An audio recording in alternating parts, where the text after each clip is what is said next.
To create a new project in Final Cut, simply click on the Create New Project icon, or in the lower left corner of the interface, click on the plus button. From here, you can name your project whatever you like, and you can also choose a default event to pull media from. Underneath that, you'll see that you have a series of video properties and audio and render properties. Usually, leaving these at their default settings is best. For example, under video properties, the default is to set automatically based on the first video clip. This means that the first clip you drag from your event into your project will automatically define the properties for that project for you. To add media to the timeline, simply click to select it, and then drag and drop it onto the timeline. If you'd like to zoom out of your timeline, you can do that here. To add another clip, simply click it to select it, and once again, drag and drop it onto the timeline. However, you notice that so far we've only selected an entire range of the clip. But you don't have to do that. You can select just a portion of the clip. You can start by clicking on a clip which selects the entire clip, and then grabbing the beginning or the end point, and the end or the out point, and positioning those wherever you like. Once those are in place, you've now selected just that portion of the clip which you can now drag onto your project. Another way to select is instead of clicking and then moving the handles, you can simply click and drag directly on the clip in the event browser. Once that's done, you can again click and drag that to add it to your timeline. Now so far you've noticed that we've added everything to the end of the project here. But there's a couple different ways that we can add our media onto our timeline or into our project here. I'll select another clip, and you'll notice under here that we have three different icons to choose from. There's the Connect icon, Insert, and Append. We're going to start at the end and work our way backwards. Append will add the project to the end of the timeline, no matter where your playhead currently is. So if I want to take this clip here, or let's just say a portion of it, and add this to the end of the project, I can simply click on the Append icon, and it gets added to the end. But sometimes you don't want to add something to the end of the project, you want to put it somewhere in the middle. Well, that's what the Insert icon is for. With the playhead anywhere else in the project, I can go ahead and select another piece of media here. Just take that portion there, click on Insert, and it automatically inserts that into the timeline. The last icon, which is actually the first, is something called Connect. Connect allows you to add media on top of existing clips so that you can cut back and forth between them or do other effects.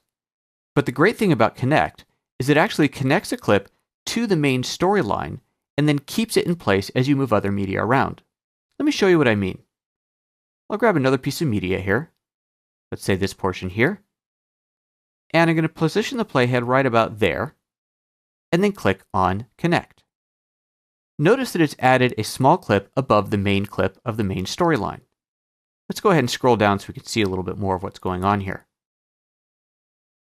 Now, as I select this primary clip underneath it and move it around, you'll notice that the connected story always stays with it. No matter how I move other pieces around in the story, this one is always in the same place. Getting to know the editing options that you have in Final Cut Pro can greatly speed up your workflow.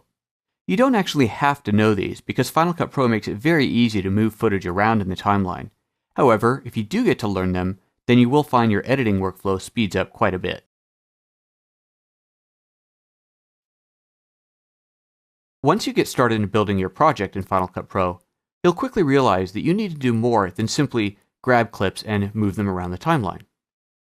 To take advantage of the other tools in Final Cut Pro, go to the little arrow menu here and click on the drop-down to select from one of the tools you have here. The primary working tool is called the Select tool, and this is where you'll spend most of your time. But underneath that, you have the Trim, Position, Range Selection, Blade, and then the Zoom and Hand tools. We'll start with the Select tool, our default. This allows us to simply click on a clip and drag it around wherever we like in the timeline. The Select tool also allows me to shorten a clip. By simply clicking and dragging on the edge of the clip, notice how the icon changes, allowing me to shorten or lengthen the duration of that clip. This is basic trimming, which is built into the Select tool. However, if you need more advanced trimming, we have the Trim tool for that. First of all, you can do the exact same thing. Lengthen or shorten a clip by clicking and dragging on the end of it. You can also click on the edit point between two clips and click and drag that. This will allow us to change both the in point and the out point of the selected clips. You can also perform something called a slip edit, where if you click and drag on the clip itself, notice that the heads and tails don't change, meaning that the duration of the clip does not change. However, I'm changing what part of the media I'm seeing or utilizing in this project. The next tool is the Position tool. The Position tool allows me to click and drag projects around the timeline, just as you've already seen. However, there is a distinct difference. Watch what happens if I go back to the Select tool.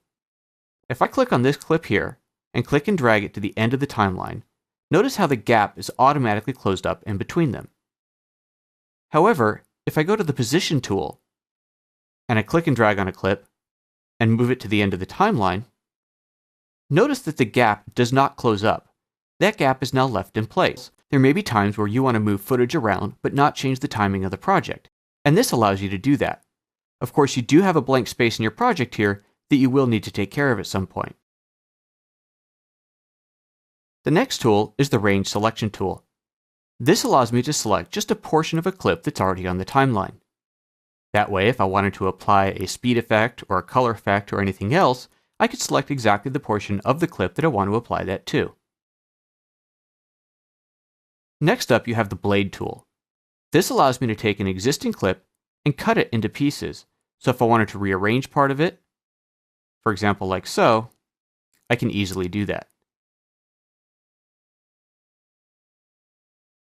Finally, you have the Zoom and the Hand tool. The Zoom tool, of course, allows you to zoom into just a portion of the timeline, and the Hand tool allows you to easily scrub back and forth along the timeline.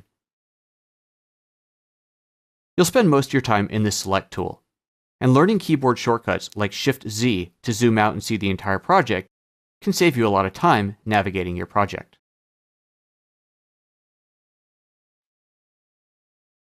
Learning to navigate and control your timeline view can dramatically speed up your workflow.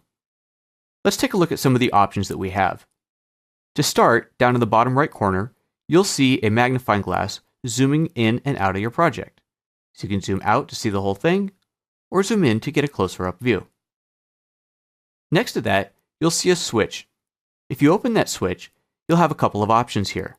The first is your clip appearance. You can choose to view just the audio of your timeline, or the audio with small video clips, medium, or large, or even just the video.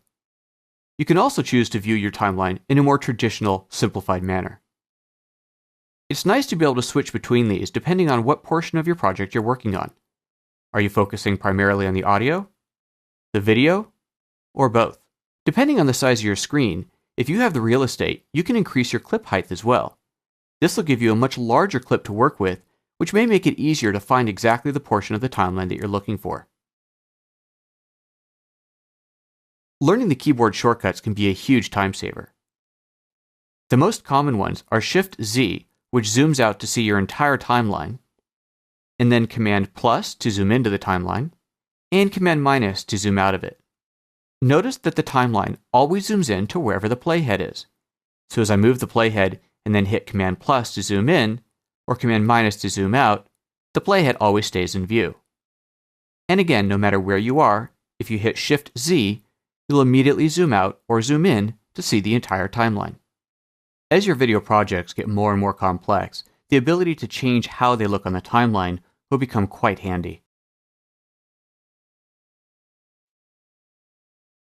Markers are a common way to mark a part of your timeline or your edit that you want to come back to look at later. To add a marker, simply select a clip and position the playhead where you want the marker to be. Then from the Mark menu, choose Markers, Add Marker. Notice that the keyboard shortcut for this is simply the letter M. By doing that, it creates a marker on the timeline. I can double-click on that marker to edit it and call it whatever I like. Let's go ahead and call this one Boiling Raspberries. A common use for the markers is to make a note for yourself to come back to later. Let's just say that I know that I need to color correct this clip, but I don't want to deal with it right now, but I also don't want to forget. I'm going to tap the M key to create a marker, and then I'm going to tap it again to open up the editor. This time I'm going to call this marker Color Correct Me, and I'm going to turn this into a to-do item by clicking the Make To-Do Item button underneath the text. Notice that this marker has now turned the color red. Let's go ahead and do one more. On the orange here, I'm going to tap the M key twice, which creates the marker and opens up the editor. Then I'm going to call this Look for a Better Shot, and also make that a to-do item. And once I'm done, you'll see that I have 3 different markers added to my project. But if you can imagine that your project got quite large, it may be hard to locate those markers as they're just sitting here on the project itself. If you look in the lower left corner, you'll see that you have an icon to show or hide the timeline index. When you select that, at first it shows you all the different clips in your timeline. If you click on tags, you can see keywords, markers, and any other metadata that may have been applied to your clips. If I want to isolate just the markers, I can tap on the marker icon here to show just the markers in my project. And there's the boiling raspberries. And as I select it, you'll see that the playhead jumps immediately to that marker. I can also go in here and locate just my to-do items. So if I've made notes to myself of things I need to do in the project, I can always go back here to make sure I've completed all of my tasks. Here's one that says Color Correct Me, and another one, Look for a Better Shot. Let's just say that I've already completed the color correction on here. I'm going to go ahead and mark that as done. And as soon as I do that, you'll notice that the marker became green. I can also go to a view that shows me all the completed tasks, and I can see that that has now been done. And of course, if I want to uncheck that, I can do that as well. It will now show up under the uncompleted to-dos. Markers are a fantastic way to make notes on your footage and just keep track of things and where they are.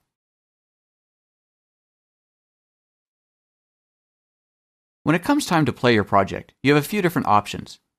Under the main viewer, you have a play button that you can simply tap on and off to play the project or to pause it. To the right of that, you'll see that you have a couple of arrows that allow you to go back to the previous edit or forward to the next one. Notice that the playhead in the timeline is moving along with you. To the left of the playhead, you can navigate one frame at a time, backwards or forwards. While you're watching your project, if you want it to loop over and over again, you have a loop button over here on the right.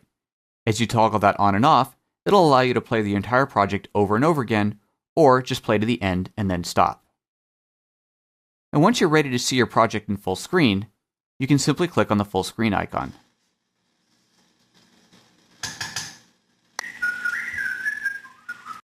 To stop playback, you can also just use the space bar. When you want to get out of full screen, just tap the escape key.